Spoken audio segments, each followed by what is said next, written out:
Hello,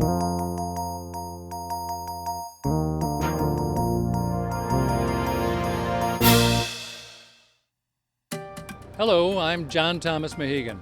Welcome to the latest in a series of facility master plan updates that we'll be bringing you to keep you up to date on the latest progress in our hospital construction agenda. As you know, Washington Hospital is in the midst of an ambitious expansion process. In 2004, the Washington Township Healthcare District Board of Directors developed a long-range plan to meet the needs of the fast-growing population in our community. Phase 1 has been completed, and Phase 2 is well underway. It includes the construction of a 7-floor parking garage adjacent to the Morris Hyman Critical Care Pavilion, which will house an expanded, state-of-the-art emergency room and critical care units.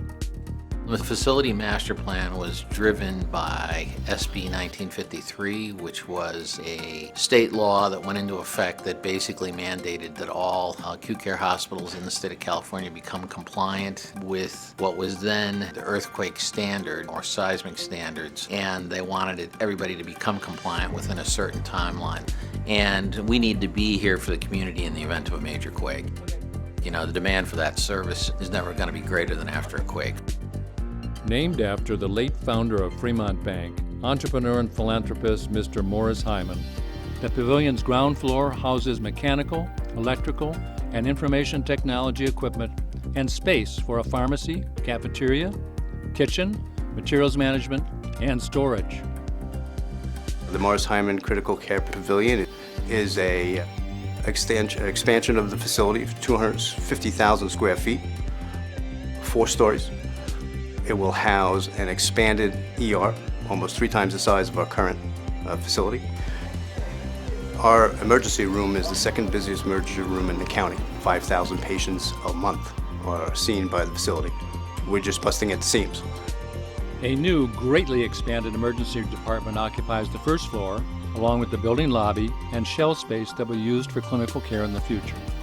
The second floor provides 48 critical care beds in 5 separate pods, and the third will feature 68 medical surgical beds, all private rooms. On the parking garage, as part of the overall master facility, we relocated our existing helipad to the top of the parking facility. It enables us to continue with our growth without interfering with our services. While all of these features make for an impressive facility, it's just as important to note the superb materials and construction methods used to bring the entire project together. The biggest thing about the Morris Hyman building is that it's a world-class facility, and it starts with the exterior skin. Metal panels are the obvious choice for a building like this. You look at them, they're durable, there's no maintenance to them, they're also insulated. So that now lets you create a very efficient structure where your envelope has a very high R value, which essentially means it doesn't let heat escape the building. So the really unique thing about this project is that the building sits on 72 base isolators. The base isolated building, basically the base isolators absorb the shock, and therefore the hospital basically remains totally intact and functioning at the end of a major quake. So these are the base isolators, 72 of them that hold up, that allow the building to move. This accounts for the 3 feet of movement in each direction. Essentially, if you think of this like a giant ball bearing sitting on 2 steel cups, it allows the building to move, come back together, and return back to its original point, what we call 0, 0. Next to it, you can see the viscous dampers. You get a perspective of how big this thing is. The viscous damper is important to the system in the Morris Hyman building. What it does is that absorbs that energy of the earthquake and will help control the rate of movement inside the structure so that in a large event, you will not feel the impact of that seismic event. So this is our moat wall. So this is reinforced shotcrete with a concrete cap on top. Essentially, we dug a pit for the building.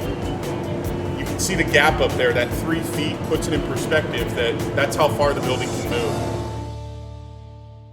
If you're in a hospital, you're either there visiting someone who's had a very unfortunate event, or you yourself have had a very unfortunate life event.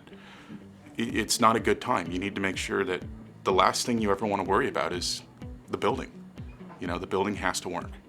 The Hyman Pavilion, as far as the master plan that took place, this is the ultimate piece of it. It's going to increase the capacity of the emergency department so we can see more patients, have adequate space in there, have adequate space for patients, for privacy, improve the infection control, have greater throughput, things like that. Those are all things that we've needed in the current facility. Interactive TV, all those The status of the pavilion is its scheduled substantial completion is June of 2018. We are on track, on time, and on budget at this particular time. As you can see, Phase 2 of Washington's Facilities Master Plan is right on schedule. We made a special effort to ensure that everything meets or exceeds seismic requirements and allows for expansion required to meet the growing needs of our community now and in the future. We'll be back with updates on the progress of our Facilities Master Plan soon. In the meantime, you can find further information and updates on the Master Plan on our website. I'm John Thomas Mahegan. Thanks for watching.